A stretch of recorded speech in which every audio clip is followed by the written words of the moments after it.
Hello everyone. आज का जो हमारा लेटिन मैगज़ीन है वो है constitution of words in Bonham partum.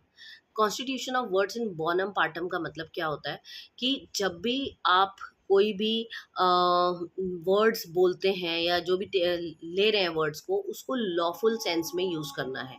अगर लीगली अगर किसी भी वर्ड्स को आपने लिया है तो वो वर्ड्स जो है वो लॉफुल होने चाहिए, लीगल होने चाहिए, ऑथेंटिक होना चाहिए, वो लॉ के अगेंस्ट नहीं होने चाहिए। This is known as the Constitution of Bonum Partum. It means the words must be taken in lawful and rightful sense. Lawful का मतलब होता है legitimate, जो कि अंडर लॉ हो, जिसके ऊपर लॉ की बाउंडेशन हो। मतलब अगर कोई भी हमने वर्ड लिया है, कोई भी चीज़ ली है, तो उसको लीगली हमें कंसिडर करना है, ना कि इलीगली। अगर कल को एमसीडी ये हुक्म निकालती है कि इस रोड पर ये जो 3 कंस्ट्रक्शंस हैं ये इलीगल है और हमें इसको डिमोलिश करना है, तो वो जो डिमोलिशन होगा वो पूरा लीगली होगा, विद पेपर्स होगा और under the same process of law होगा।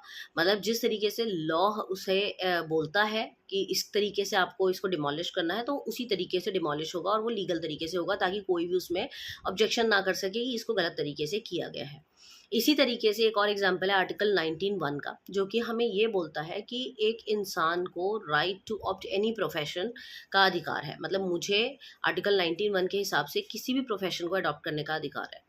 तो किसी भी प्रोफेशन को अडॉप्ट करने का अधिकार का मतलब ये नहीं है कि मैं जाके ड्रग्स बेचने लग जाऊं, या मैं जाके और कोई XYZ इलीगल काम करने लग जाऊं, या मर्डर करके सुपारी ले लेके मर्डर करना शुरू कर दूं। Right to opt any profession का मतलब होता है any legal profession. It doesn't mean कि आप कोई भी इलीगल प्रोफेशन भी करना आपको अलाउ हो गया। तो कोई भी इंसान ये ल्यू नहीं ले सकता कि हाँ भी आपने तो कहा था right to opt any profession है, तो मैं तो यही मेरा प्रोफेशन है, मैं तो यही कर सकता हूँ। तो ऐसा नहीं होता है। Right to opt any profession का मतलब है you can do any profession, but it should be legally considered. वो लेजिटिमेट होना चाहिए, उसमें कोई गलत चीज़ नहीं होनी चाहिए।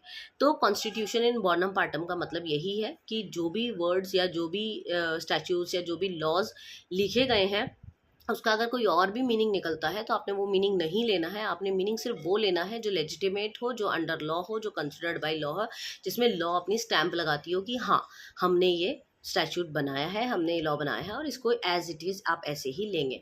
अगर वो मना करते हैं तो वो कॉन्स्टिट्यूशन का वर्ड नहीं है।